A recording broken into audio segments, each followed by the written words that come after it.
Okay, so in this video, we're going to tackle the nuts and bolts of linking theory to practice, which is in fact at the heart of what we do in engineering education. Now, if you watched the previous video, you might get some ideas from this one on how better to connect or work between the different kinds of knowledge structures that you've identified in your particular subject area. So I'm going to be introducing you to a very simple tool, one that has been used globally across many different fields. And what this tool does is it helps us not only to differentiate theory and practice, but to determine what the steps are between the theoretical and practical, or the abstract and concrete elements of the areas in which we teach. The tool has been widely used across the faculty, and I'm going to be supporting what I'm talking to you about using case studies and examples from work that's already been done in the faculty. So, cumulative learning is an educational principle, and it's the ability to build on and integrate past knowledge as opposed to its opposite, which is segmented learning. And segmented learning is where students learn a series of ideas or skills that are strongly tied to their context of acquisition, making transfer and knowledge building problematic. In other words, segmented learning is like siloed learning when we talk about the siloed curriculum. The basic premise of all learning is that it happens when we know why we are doing something, what, in other words, and how to do it. Cumulative learning leads to the ability to connect the dots, to make the link between theory and practice, between principles and procedures.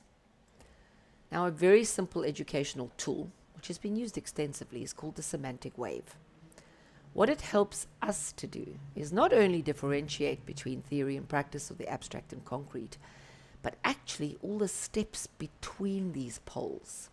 If our role as educators is to facilitate learning, then learning happens when students connect the dots between the poles. Now, here's a slide from a previous workshop which attempts to visualize the steps between an abstract concept and a context-specific application. I'm going to be showing you many more examples in our own context. The point is, firstly, there are many different ways to calibrate your scale. In other words, that scale on the right, there are different versions of that, because it does depend on your parameters. But secondly, that our role is to enable our students to move up and down the scale in wave-like form over time. Now, what does this look like? There are many different examples of waves. Here are examples of unsuccessful waves. So these two things are called flat lines. You have a high flat line or a low flat line. So this is when you see students, for example, reproducing theory or abstract answers to a set question without any application to or unpacking in relation, let's say, to a problem or a context. In other words, where we might not really see if they understand the principle of a concept and how to potentially apply it.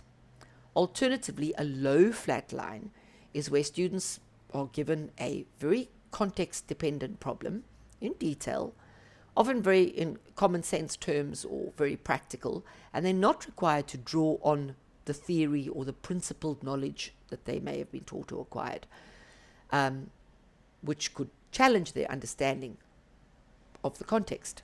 In other words, flat lines represent a lack of transformation or reinterpretation of knowledge in relation to a task or an assignment. Now, here's another example: escalators. Escalators, we see this in the school syllabus all the time, or in school teaching very often. These are down escalators, and essentially this is a list. A concept or an abstract principle is introduced, for example, in technical or formal terms, and then it's simplified and applied to a problem and discussed in more detail. The escalator breaks off, and the lecturer simply moves to the next concept, and so on. Even if these are later all drawn together in an example or problem-solving task, if there have been too many broken off escalators up to that point in time, you will see that students are unable to connect the dots, that they can't necessarily make the upward movement to connect concepts together in and through application. In other words, they can't do what we really want them to do, and that is to weave it all together, building cumulatively over time, such as in this example of a fairly standard or ideal semantic wave. Now let's take a look at examples in the faculty. Let's take a look at some of the examples of how different staff members across the faculty have actually used the semantic wave to enable cumulative learning in their subject areas. Now, Richard Walls used the concept of semantic gravity to differentiate the artifacts used in his civil engineering module according to their levels of abstraction, from the more conceptual formula to the context-dependent physical buildings and objects. Now, by determining these different levels, he could analyze which of the learning support initiatives he was using reinforced what levels of abstraction and the links between these levels.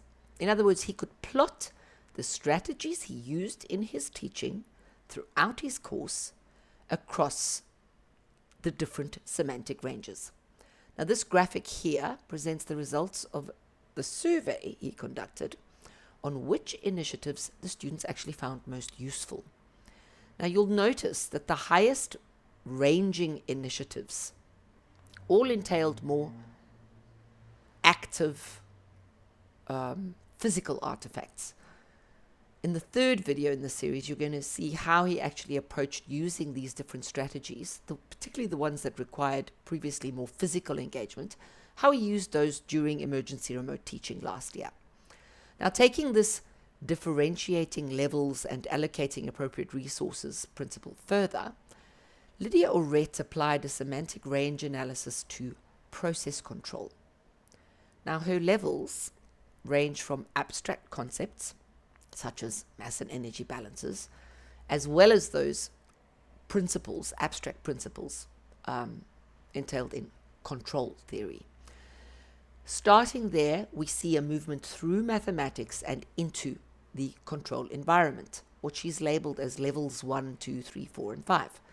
Now, just as an aside, those of you who watched the knowledge video will recognize, both in the previous as well as in this example, the movement from strong natural science-based hierarchical knowledge through strong horizontally structured mathematics to the weaker knowledge structure in terms of programming. Now, these differences, remember, determine how much time is actually spent on acquiring and using that particular form of knowledge appropriately. Now, the original structure of the module, as in many of our cases, was lecture, tut, prac for 10 weeks, then a plant-wide control design project during the last 3 weeks. Now, in previous iterations of this course, what Lydia had picked up was that students weren't able to connect the dots between the different concepts and application covered during class. So she restructured the curriculum, introducing that final project right at the beginning and linking each week's concept and application to elements in the project. She scaffolded mini assignments towards the whole project over the entire period. The assignments start out at a more concrete level of abstraction with a narrow range and progressively span a wider range until the final assignment covers all 5 levels of abstraction. Now, each new assignment represented an increase in complexity and a wider range of levels of abstraction. We've many more examples in the faculty, and I'm just going to point out a few key features that are relevant in planning for hybrid emergency remote teaching, learning and assessment. Corné Coetzee analyzed which initiatives in first-year drawings covered which levels and how this impacted on student development of visualization skills. We see here on his little graphic that the facilitated tutorial sessions worked best in pulling the principle through practical application in reference to the real object.